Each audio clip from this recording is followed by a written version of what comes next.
ओम ब्रह्म सत्यम सर्वधार। आज जब काल हमारे हर पल साथ है तो हमें एक जीवन की आस का भरोसा छोड़ देना चाहिए। कब वो काल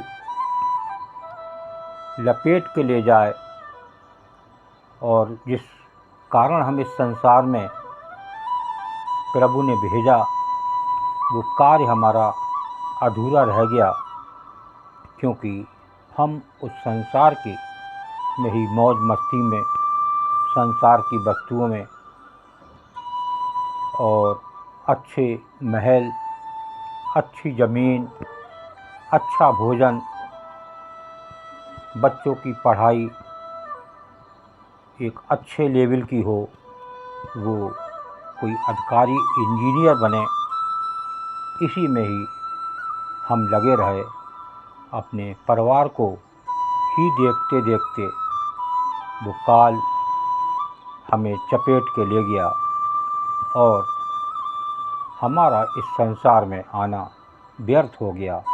पता नहीं ये 84 लाख योनियों में ये चोला कब हाथ लगे। तो आइए सतर्क रहें और ये कब काल का कोई भरोसा नहीं। तो आइए श्रवण करते हैं कबीर वाणी, ये काल के अंग से क्या संदेश दे रही है, कबीरदास जी क्या समझाने की कोशिश कर रहे हैं। काल हमारे संग है,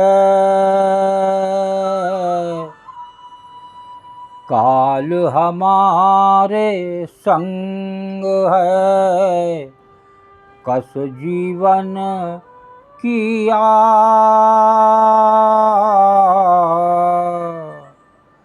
10 दिन नाम संभार ले, 10 दिन नाम संभार ले, जब लगे पिंजर सांस कबीरा, जब लगे पिंजर सांस। ये इस देह में कब तक इस पिंजर में सांस रह सकती है। जब काल आके दस्तक दे जाता है तो ये पिंजर जो शरीर है ये सांस को छोड़ देता है और वो उसका संसार में आना व्यर्थ हो जाता है। इसी पर कस जीवन की आस, कब तक आस रख के इस संसार में जी सकता है।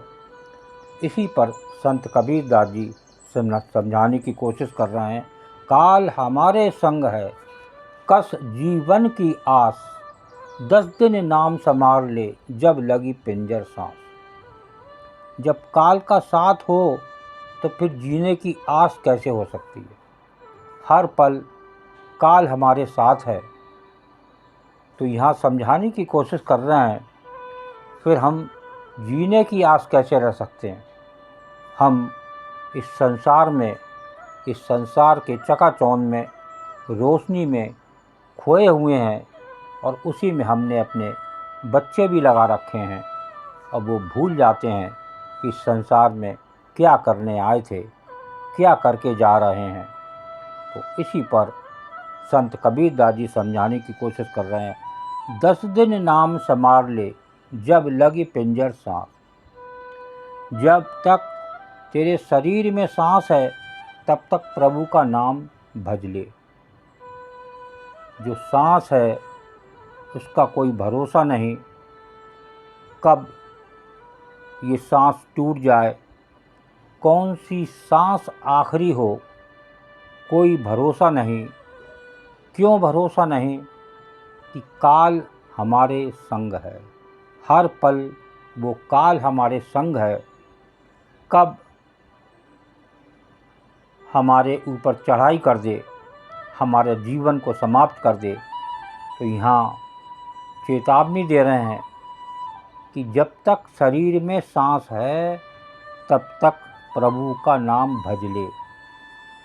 जब काल के चपेट में आ जाएगा तो समय नहीं मिल पाएगा और इस संसार में ही गोता लगाते लगाते तो मृत्यु को प्राप्त हो जाएगा, उस मौत को प्राप्त हो जाएगा। जो जन्मा है वो मरा है। कोई भी आज तक जो जन्मा जीवित नहीं रह पाता, एक दिन उसकी मौत अवश्य आती। तो उस श्वास के जाने से पहले उस नाम को भजने की बात हो रही है, उसको जानने की बात हो रही है। जो हम अपनी देह समझ के जी रहे हैं, हम कौन हैं, कहाँ से आए हैं और क्या करने आए थे, क्या करके जा रहे हैं, अपने निज स्वरूप को भूलकर और अपने शरीर के होश में लगे रहते हैं और वो आत्मा को भी भूल गए जिससे ये शरीर चल रहा है। जो चेतना है जो आपके शरीर को चला रही है, कब वो चेतना ख़त्म हो जाए, कब वो सांस आखिरी हो, तो उसकी सांस को जाने से पहले हर सांस में उस प्रभु का नाम हो तो बेड़ा पार हो सकता है। ओम ब्रह्म सत्यम सर्वदा। दास की कबीर वाणी अच्छी लगी हो तो ज़रूर शेयर करें ताकि और भी लोग जानें उस काल क्या है और काल से हमें क्या नुकसान है। ओम ब्रह्म सत्यम सर्वदा।